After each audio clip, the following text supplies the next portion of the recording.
నీకొక విషయం చెప్పనా? అంటే, అంటే నీ ప్లేస్‌లో నేను, నా ప్లేస్‌లో నువ్వు ఉండి, మనిద్దరి మధ్య జరిగిన ఈ విషయాన్ని ఎక్స్‌చేంజ్ చేసుకున్నామనుకో, నేను నీలా చేస్తే నువ్వు తట్టుకోకపోతుండే. ఈ పాటికి సచ్చిపోయి, శవమయ్యి అసలు కనబడకపోతుండే. నిజంగా. నీలా నేను చేస్తే నువ్వు తట్టుకోలేకపోతుండే. ఇంత ఘోరమారా? మరి అమ్మో! నేను గూడా తట్టుకోలేకపోతున్నా అస్సలు. నాతోని కావట్లేదసలు. ఏదో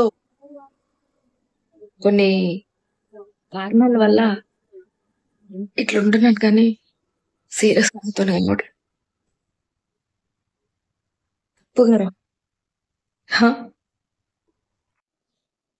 ఆ రోజు నీ స్నేహం, నీ పరిచయం ప్రేమగా మారుండకపోతే బావుండేదేమో. ఈ రోజు నేను ఇంతగానో ఏడవడానికి ఆ ప్రేమ కారణమై ఉండేది గాదు. ఒకప్పుడు నువ్వు నాకు చెప్తుండే. ఏమనంటే, "నీ కోపాన్ని తగ్గించుకో. నువ్వు కోపమొస్తే అమ్మోరు తల్లిలా బిహేవ్ చేస్తావు. ప్లీజ్, ప్లీజ్, ప్లీజ్ నీ కోపాన్ని తగ్గించుకో. కోపం తెచ్చుకోకు" అని చెప్పి నాకు మస్తు సార్లు చెప్తుండే. ఇప్పుడు నా కోపం గాదు.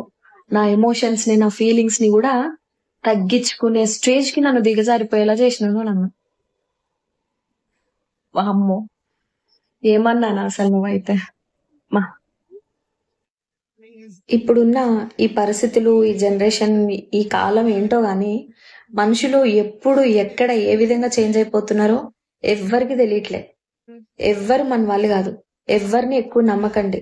నమ్మి హార్ట్ వర్క్ తీసుకొని, తర్వాత మళ్ళీ బాధపడి డిప్రెషన్‌లోకెళ్ళిపోయి, ఇవంతా ఎందుకు? టైం కంటే వేగంగా మనుషుల మనసులు చేంజ్ అయిపోతున్నాయి. సో, ఎవ్వరిని నమ్మకండి. వాళ్ళ అవసరాలున్నంత వరకు మనతోనుంటరు. వాళ్ళ అవసరాలు తీరిపోయిన తర్వాత గంగలో ముంచేసి ఎళ్ళిపోతారనమాట. సో, ఎవ్వరిని ఎక్కువ ట్రస్ట్ చేయకండి. ఉండేంత వరకే ఉండండి. ఓకేనా?